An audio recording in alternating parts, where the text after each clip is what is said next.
이사야서 43장 18절부터 21절입니다.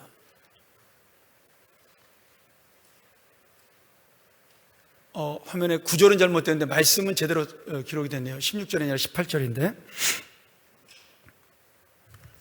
우리 한번 한 절씩 교독하도록 하죠. 제가 먼저 18절 봉독합니다. 너희는 이전 일을 기억하지 말며 옛날 일을 생각하지 말라. 보라, 내가 새 일을 행하리니 이제 나타낼 것이라. 너희가 그것을 알지 못하겠느냐? 반드시 내가 광야의 길을 사막의 강을 내리니 장차 들짐승 곧 승냥이와 타조도 나를 존경할 것은 내가 광야의 물을 사막의 강들을 내어 내 백성 내가 택한 자에게 마시게 할 것임이라. 이 백성은 내가 나를 위하여 지었나니 나를 찬송하게 하려 함이니라. 아멘. 우리 한 번 더 기도하고 주님 말씀 듣죠. 하나님 아버지, 오늘 우리에게 새해 두 번째 주심을 감사하고 또 오늘 귀한 예배에 대한 말씀으로 함께 우리가 나누게 됨을 감사합니다. 오늘 우리가 다 아는 말씀처럼 생각이 들고 또 당연한 말씀처럼 보이지만 그 당연한 것을 진리로 알지 못했던 우리의 마음을 다시 한번 생각할 수 있도록 도와주시고 부족한 자 오직 주님의 은혜만을 전하고 주님의 소망만을 전하는 그런 귀한 말씀으로 함께하여 주시옵소서. 예수님의 이름으로 기도합나이다. 아멘. 오늘 우리가 예배에 대한 말씀으로 여러분과 함께 은혜를 나누고자 합니다. 제가 매년 1월 한 달은 저희 교회가 가고자 하는 방향 표를 가지고 제가 첫 주일을 꼭 설교를 하죠. 그리고 둘째 주, 셋째 주 보통 제가 예배와 말씀과 기도 또는 헌금, 교인의 기본 생활에 대한 설교를 하고 있습니다. 그래서 너무나 당연한 이야기고 뻔한 이야기고 들었던 말씀이고 잘 아는 말씀입니다. 그렇기 때문에 오늘 말씀이 더 중요합니다.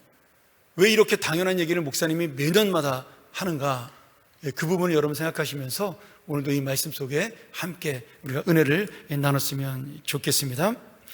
오늘 읽은 말씀은 이사야 선지자가 2800년 전에 이스라엘 백성이 바벨론의 침공으로 망하고 그리고 70년 뒤에 포로로 잡혀갔던 이스라엘 백성이 다시 회복될 것을 예언하는 말씀입니다. 이게 참 놀라운 말씀이죠. 아직 이스라엘이 망하지 않았는데 이미 망할 것을 이사야 선지자가 예언하고 또 그 예언은 이루어져서 이스라엘 백성이 BC 586년에 완전히 바벨론에게 멸망당하고 그리고 바벨론의 포로로 잡혀간 이스라엘 백성들이 70년간의 포로 생활을 마치고 귀국해서 새로운 예루살렘의 그런 하나님의 나라를 세우게 되죠. 우리는 이것을 역사적으로 바벨론 유수다 이렇게 표현을 합니다. 그런데 이 말씀 속에 보면 하나님께서 다시 이스라엘 백성을 70년 만에 회복시키겠다라는 그런 놀라운 은혜의 말씀으로 가득 차 있는데 놀라운 건 이 하나님이 우리를 회복시키는 이스라엘 백성을 회복시키는 이유가 지금 구원받고 회복된 자들이 하나님의 예배를 드릴 수 있도록 역사하시기 위해 그렇게 하신다라는 거예요. 여러분 이 말씀이 자그마치 2800년 전에 주어진 말씀이지만 그리고 그 구원과 회복이 이루어진 말씀이지만 사실은 오늘 우리가 구원받은 이유도 하나님 앞에 예배자로 살 것임을 정확하게 말씀해주는 그런 예언이죠. 하나님이 우리를 구원하신 이유가 무엇이냐? 우리를 예배자로 세우기 위함이다. 또한 이 예배가 하나님께 영광을 돌리고 하나님을 기쁘게 하는 믿음의 모습이기도 하지만 또 한편으로는 우리 역시도 이 예배를 통해 하나님께서 함께 하셨던 그 기쁨과 영광을 누릴 수가 있습니다. 그리고 이 예배는 우리에게는 영원한 생명을 약속하는 믿음의 표시죠.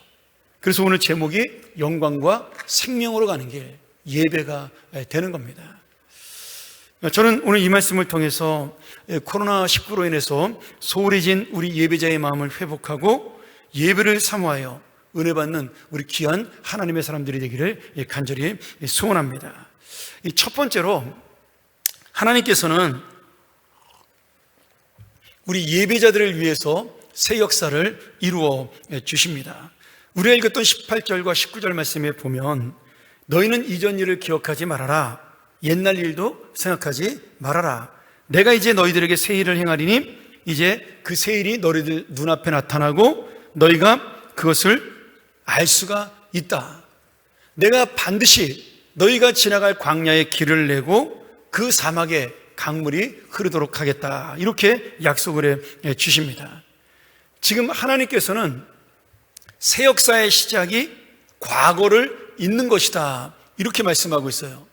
그런데 이 과거가 단순히 일반적인 과거의 생활, 나 예전에 뭐 했어, 이런 얘기를 하는 것이 아니라 이스라엘이 겪었던 고난과 슬픔과 세월 속에 만났던 그런 과거의 경험들을 구체적으로 말씀하는 거죠.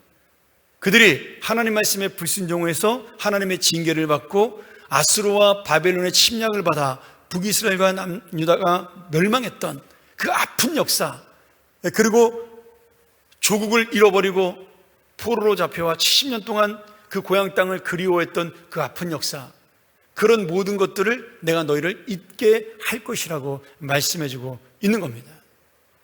여러분, 우리가 과거를 잊지 말아야 할 것이 있어요. 그건 뭐냐면 내가 하나님의 뜻대로 살지 못했기에 당했던 아픔, 그리고 그 믿음대로 살지 못했기 때문에 겪었던 경험들은 우리가 잊어버려서는 안 됩니다. 그런데 내가 하나님의 은혜로 말미암아 오늘의 놀라운 삶을 살았기 때문에 예전에 당했던 상처와 고통과 그러한 아픈 경험들은 우리가 주님의 은혜를 받은 자들은 잊고 살아야 하는 겁니다. 어떻게 보면 우리가 굉장히 오래된 이야기 같지만 처음에 코로나가 발병했을 때 우리나라가 난리였잖아요. 한 명만 나와도 신문에 대문짝만하게 나고, 그리고 교회에서 한 명만 터지면은 그 교회가 무슨 이 나라의 큰 엄청난 재앙덩어리가 된 것처럼 막 신문지상에 떠들고 그러는데, 지금 하루에 몇만 명씩 나와도 별 관심도 없는 거 보면 우리 인간이 얼마나 간사한 존재인지를 여러분 아셔야 돼요. 그리고 그런 것들을 통하여 자신의 이득을 취하는 자들에게 우리가 넘어가서는 안 된다는 사실을 알 수가 있습니다. 그렇잖아요. 어느 순간에 지금 코로나가 지금 그렇게 지금도 사실은 있지 않습니까? 우리 교회도 매주 지금 두세 명씩, 왜 우리 교회는 이렇게 많이 걸리는지 모르겠어요. 근데 매주 두세 명씩 나오시거든요. 근데 우리는 일상생활 지금 아무런 문제 없이 마스크를 빼는 거 빼놓고는 다 하잖아요. 다른 나라는 더 하죠. 그러니 어떻게 보면 이 과거라는 것이 참 우습다라는 생각이 들기도 하고, 우리 인간이 그렇게 경기하듯이 놀래가지고 난리 법석을 떨었던 것도 사실은 좀 어이가 없다라는 생각이 들 수가 있습니다. 여러분, 지금 그때보다 훨씬 더 많은 사람들이 돌아가시고 있어요. 우리가 신문의 기록이 정확하게 크게 안 나오고 조그맣게 나오지만 위중증 환자들이 지금 사망하는 확률이 훨씬 더 높습니다. 예전보다. 그런데 정부도 그렇게 크게 대수롭지 않게 얘기하고 있고, 우리 모두가 다 그런 생각을 갖고 있잖아요. 그러니까 어쩌면은 이걸 통해서 우리가 하나님 앞에 정말 우리 인간이 얼마나 무지하고 약한 존재인가를 깨닫게 되는 그런 생각이 듭니다. 오늘 그래서 이스라엘 백성이 하나님께 죄를 범해서 나라가 망하고 포로가 되는 그런 아픔을 겪었지만, 지금 때가 되었을 때 다시 회복시키신다고 말씀하신 하나님의 약속, 그 하나님의 약속이 이루어져서 지금 이스라엘 백성의 새로운 시대가 열리게 된다는 거죠.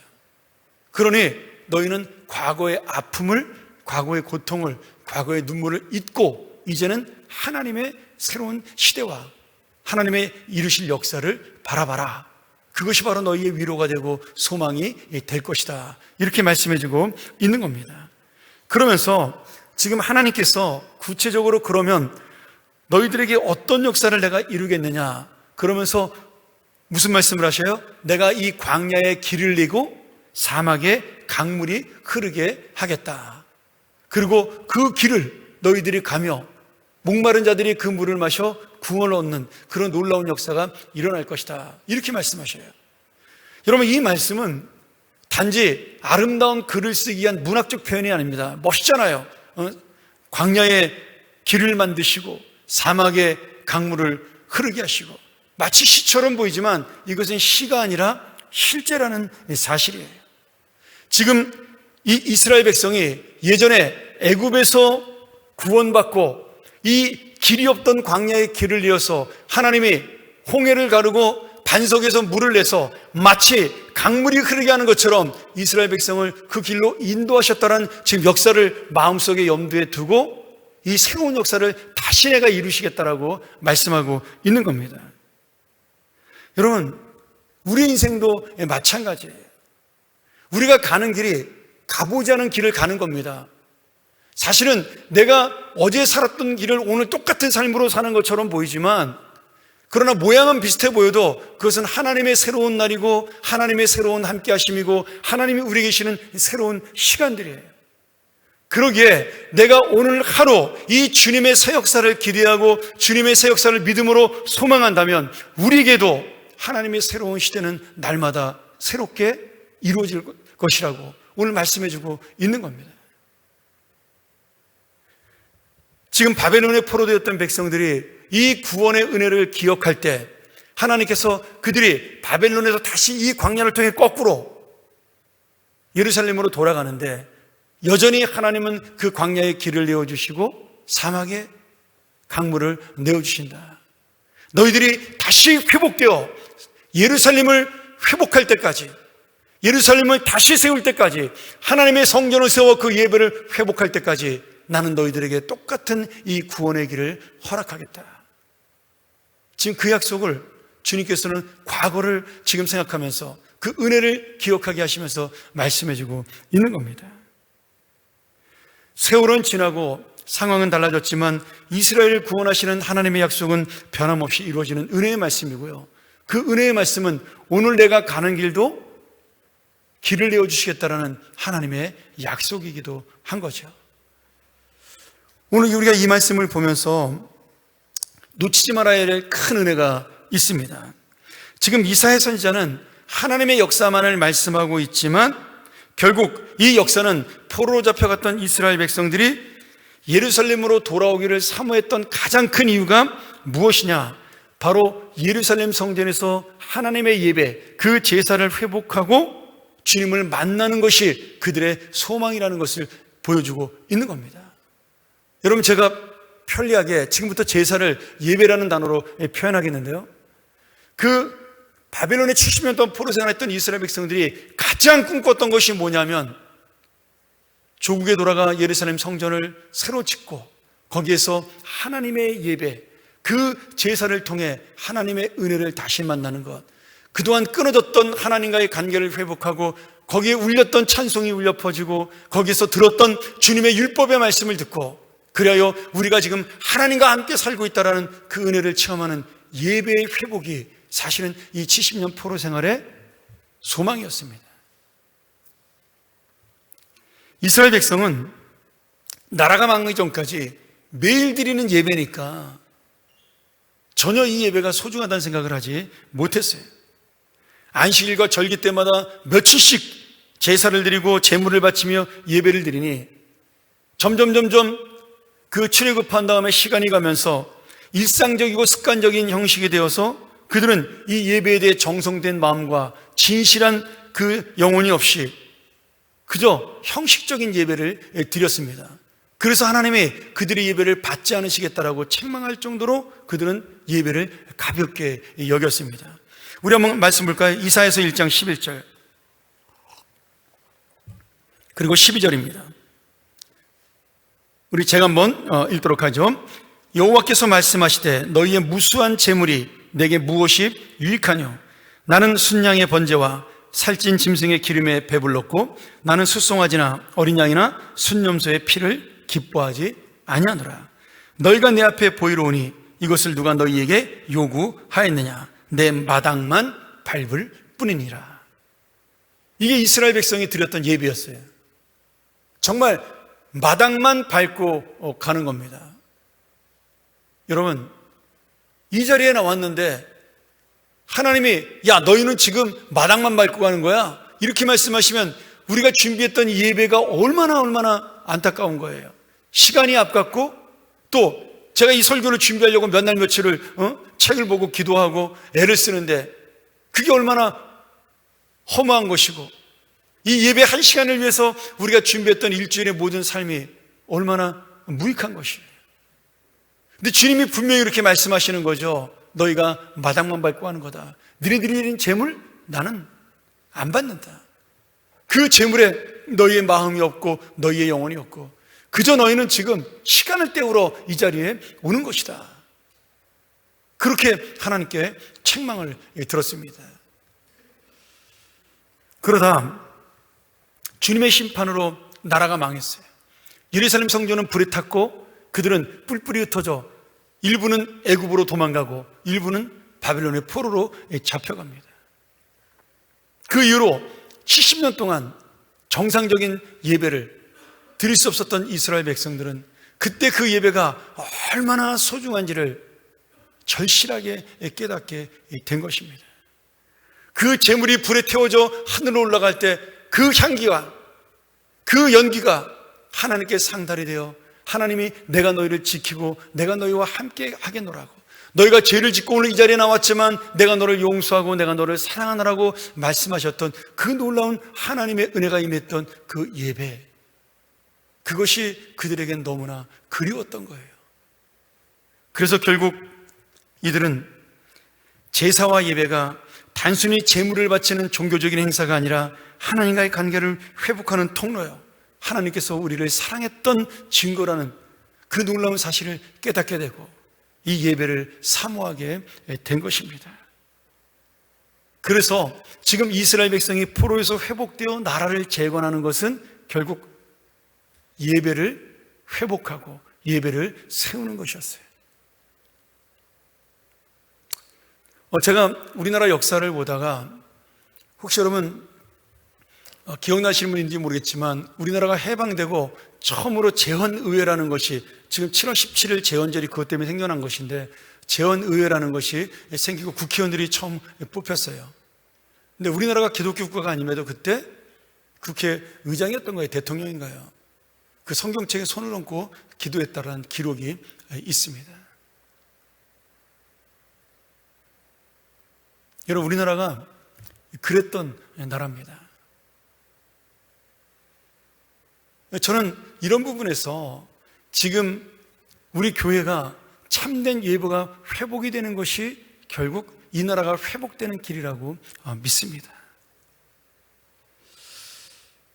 오늘 하나님께서 이 예배, 이 하나님을 만나고자 하는 마음, 그런 영혼을 가지고 정말 사모하는 그런 사람들을 향하여 하나님이 새 일을 행하시고 새 역사를 이루어주겠다. 이 광야에 내가 길을 내어주겠다. 사막에 강물이 흐르게 해주겠다. 너희 인생에 이런 놀라운 역사가 일어나게 해주겠다. 이렇게 약속하고 계신 겁니다. 그러기에 여러분 이 말씀은 지금 이스라엘 백성의 소망을 넘어 오늘 우리에게 주시는 하나님의 소원이고 또 하나님의 요청이고 우리의 위로가 됩니다. 우리도 코로나19라는 재난을 만나 비록 영상으로 예배는 드렸지만 공동체가 함께 만나는 예배를 몇 달 동안 드리지 못했던 아픔이 있습니다. 저 지금도 생생하게 기억합니다. 우리 대표기도하는 장로님들이 그 함께 모여 예배 드리지 못하는 그 자리에서 눈물을 흘리며 기도했던 그 안타까운 모습들. 그래서 더 이 예배가 간절했고 그 예배가 더 은혜가 되었고 그냥 앞에 두세 명만 놓고 드리는 예배였지만 그것이 얼마나 저에게 큰 힘이 되었는지 모릅니다. 우리는 분명히 이 코로나의 재난도 하나님께서 우리를 깨닫게 하시고 선하게 인도하시는 역사였다라고 믿습니다. 언젠가는 그 섭리를 깨닫고 이것으로 우리가 감사하고 기뻐하는 날이 올 것입니다. 그럼에도 예배를 정상적으로 드리지 못했던 아픔과 눈물의 시간인 것은 분명합니다. 그리고 이 세상 사람들에게 정말 어이없는 비난을 들었던, 실수한 것도 있었지만 그러나 극히 일부분의 문제가 마치 교회 전체의 문제인 것처럼 비난받았던 그런 고통도 우리가 있었던 그런 눈물의 시간이었습니다. 그러다가 시간이 지나면서 영상 예배가 계속되었고 성도들의 마음속에 교회를 나가지 않고 예배를 드려도 된다는 인식이 점점 생기게 되었습니다. 지금 많은 교회가 그 후유증으로 코로나 이전의 예배 참석 인원이 회복되지 않는 그런 아쉬움을 갖고 있죠. 우리 교회도 별다르지 않습니다. 적은 숫자긴 하지만 저희 교회도 예전처럼 완전히 회복되지는 않았어요. 그나마 우리 교회는 지금 다른 교회에 비해서는 굉장히 많이 회복된 편이죠. 오늘 여러분, 우리가 이 말씀을 통해서 예배를 사모했던 이스라엘 백성의 마음을 깨달아야 됩니다. 예배를 드리지 못하게 될 때 우리가 얼마나 우리의 마음이, 우리의 영혼이 힘들고 어려운가를 다시 한번 생각할 수 있어야 됩니다. 하나님의 말씀이 내 안에 들어오지 않을 때 우리가 그 살아갈 길과 방향을 알지 못하는 것이 얼마나 괴로운 것인지를 깨달아야 다시 한번 이 예배의 소중함을 느끼고 오늘 이 예배자를 위해 새 일을 행하신 하나님의 은혜를 만날 수가 있습니다. 그러기에 오늘 예배는 우리를 만나기 원하시고 우리에게 은혜를 주시려는 하나님의 사랑이요, 생명으로 나아가는 믿음의 길임을 믿고 예배를 붙드는, 정말 이 예배를 끝까지 사모하는 하나님의 은혜와 복을 받는 자녀가 되기를 간절히 축원합니다. 두 번째로, 이제는 하나님께서 역사를 베푸시는 것이 아니라 이제는 예배자를 통해서 하나님의 역사를 이루어 나가십니다. 우리 20절, 21절 한 번 더 볼까요? 장차 들짐승 곧 승냥이와 타조도 나를 존경할 것은 내가 광야의 물을 사막의 강들을 내어 내 백성 내가 택한 자에게 마시게 할 것임이라. 이 백성은 내가 나를 위하여 지었나니 나를 찬송하게 하려 함이니라. 하나님께서 이 새 일을 행하시는 것은 우리를 위해서 행하신다라고 말씀하십니다. 그리고 광야의 물을 만들고 사막의 강을 만드는 놀라운 기적을 행하고 역사를 베푸시는 이유도 우리를 위함입니다. 그리고 하나님께서 이렇게 우리를 위해 역사하신 이유를 마지막에 뭐라고 말씀하고 있죠? 우리를 하나님의 자녀로 삼아 하나님을 찬송하게 하는데 이 목적이 있다. 이 백성은 내가 나를 위하여 지었나니 나의 찬송을 부르게 하려 함이다라고 말씀합니다. 여러분, 여기에 찬송이 바로 하나님께 예배와 경배를 드려야 될 우리의 사명입니다. 예배는 여러분 사명이에요. 내 기분이 좋다고 해서 드리고, 기분이 나쁘다고 해서 빼먹고, 바쁘면 지나가고 안 바쁘면 드려주고, 그게 아닙니다. 이 예배는 드리지 않으면 죽는 우리들의 사명이에요. 생명입니다. 그러기에 오늘 우리가 다시 한번 이 예배가 얼마나 소중한지를 깨달으셔야 돼요. 오늘 말씀에 보면 하나님께 영광을 돌리는 이 찬송, 곧 예배가 두 가지의 의미로 나타납니다. 하나는 우리가 지금 이렇게 드리는 공적 예배를 통하여 하나님과 교통하고 교제하며 영광을 돌리는 거예요. 이 예배는 그래서 구원받은 하나님의 자녀만이 누리는 특권이고 의무이기도 하지만 이거는 특권입니다. 아무나 이 예배에 나와서 하나님을 아버지라 부르지 못합니다. 하나님의 영광을 위해 드리는 예배가 사명이기도 하지만 여기에는 우리만이 이 예배를 통해 하나님의 사랑을 확인하고 그 기쁨을 누리는 은혜가 되고 우리만의 권리가 되는 거죠. 그리고 이 예배는 우리가 사는 이 현실, 오늘 하루로 그치는 것이 아니라 영원한 하나님의 나라에서도 계속할 우리의 찬송이고 우리의 은혜고 우리의 영광입니다. 예배는 하나님과 함께 살아가는 천국의 삶의 맛보기로 보여주는 거예요. 여기 말씀 중에 나를 찬송하게 하려 함이라 이런 말씀이 나오는데, 이것이 여기 하게 하려 함이라가 히브리어로 샤파르라는 동사예요. 근데 이 하게 하려 함이라는 뜻에 선포하다라는 뜻이 있어요. 그 다음에 이야기하다라는 뜻이 있습니다. 그 말의 의미가 뭘까요? 내가 하나님의 영광을 찬송을 통해 계속해서 선포한다. 그리고 하나님과 이 시간에 만나 함께 이야기하고 교제한다. 이런 뜻이 담겨져 있는 겁니다. 여러분, 하나님께서 우리를 만드시고 구원하신 목적은 이 찬송, 그 예배를 통해 하나님이 기쁨을 얻고 그리고 우리와 교제하고 싶은 소원이 있으신 거예요. 자녀들이 나이가 들어가면 부모들이 가장 서운한 건 뭘까요?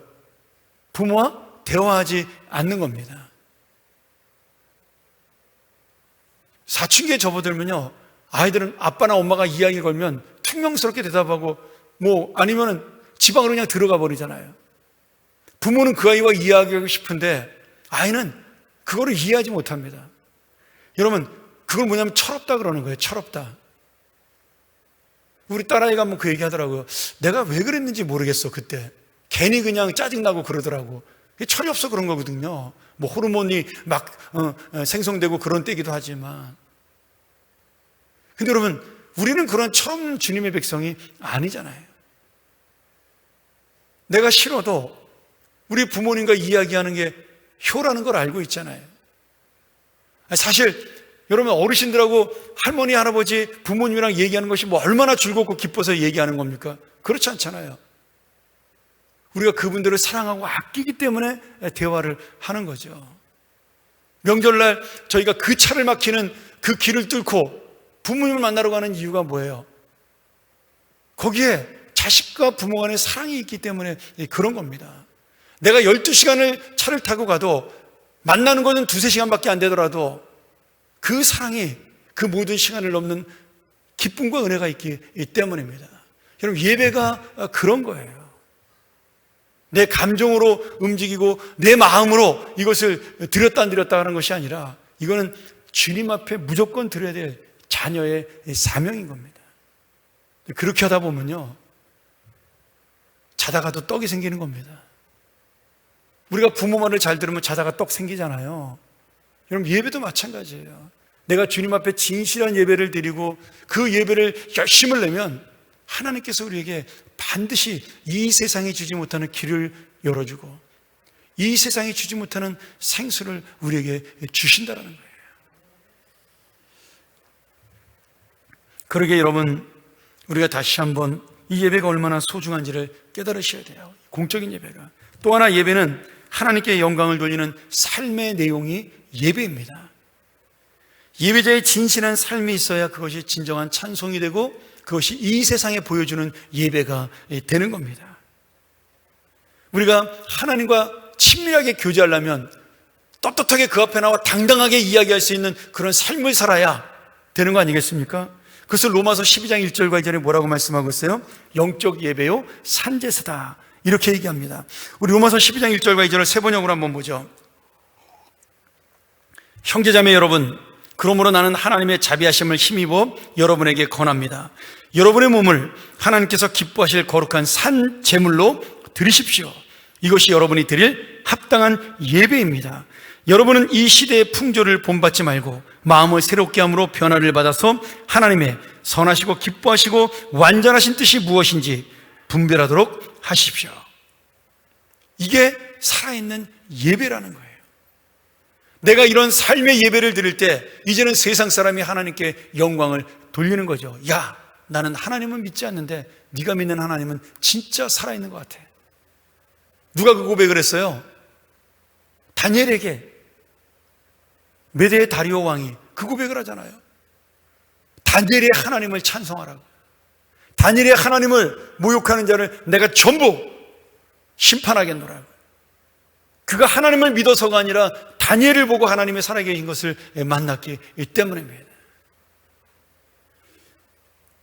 그러니 여러분, 우리가 정말 하나님을 만나는 그런 영적인 기쁨을 드리는 이 공적인 예배와 함께 오늘 예배당 문을 나서면서 시작되는 영적 예배, 산제사가 우리 가운데 진정한 예배로 이루어져서 하나님의 영광이 정말 이 온 땅에 드러나기를 주의 이름으로 간절히 축원합니다. 마지막으로 한 가지만 더 말씀드리죠. 미국에서 가장 영향력 있는 복음주의자고 신학자인 존 파이퍼 목사님이 있습니다. 우리 신학생들은 알 텐데 책이 좀 어려워서 교인들은 좀 읽긴 쉽지는 않을 거예요.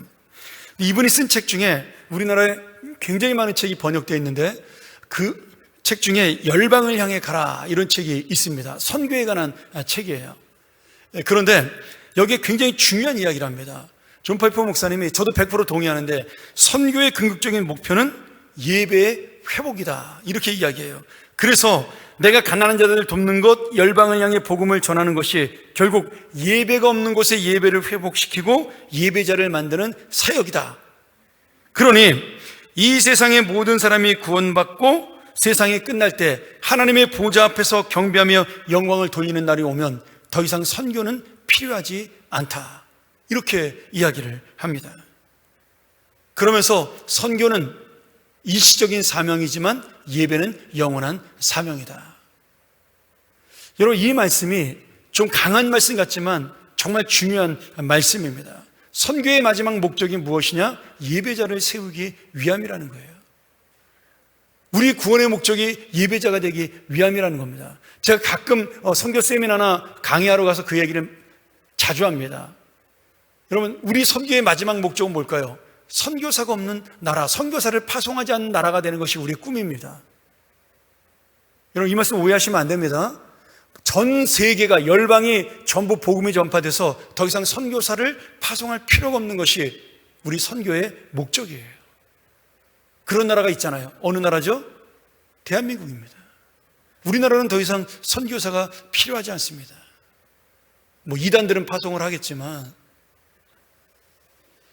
오늘 그러기에 이 선교의 마지막 목적조차도 하나님의 예배자를 만드는 것이 선교의 마지막 사명이라면 우리는 오늘 그 사명을 향해 달려나가는 하나님의 예배자가 되어야 할 것입니다. 오늘 여러분, 우리가 코로나19를 거치면서 예배가 얼마나 소중한지를 알았기에 이제 예배가 하나님의 영원한 영광과 영원한 생명으로 이어지는 기쁨의 사명이라는 사실을 다시 한번 내 마음속에 다짐하면서 오늘 하나님의 진정한 예배자로 내가 힘들고 어렵고 바쁘고 피곤하다 할지라도 가장 우선순위가 하나님과 함께 만나는 모임에 있다는 사실을 놓치지 아니하고 우리 올 한 해 정말 예배자로 살아가는 우리 모든 주님의 자녀가 되기를 주의 이름으로 간절히 축원합니다. 우리 함께 이 시간 기도하기를 원합니다.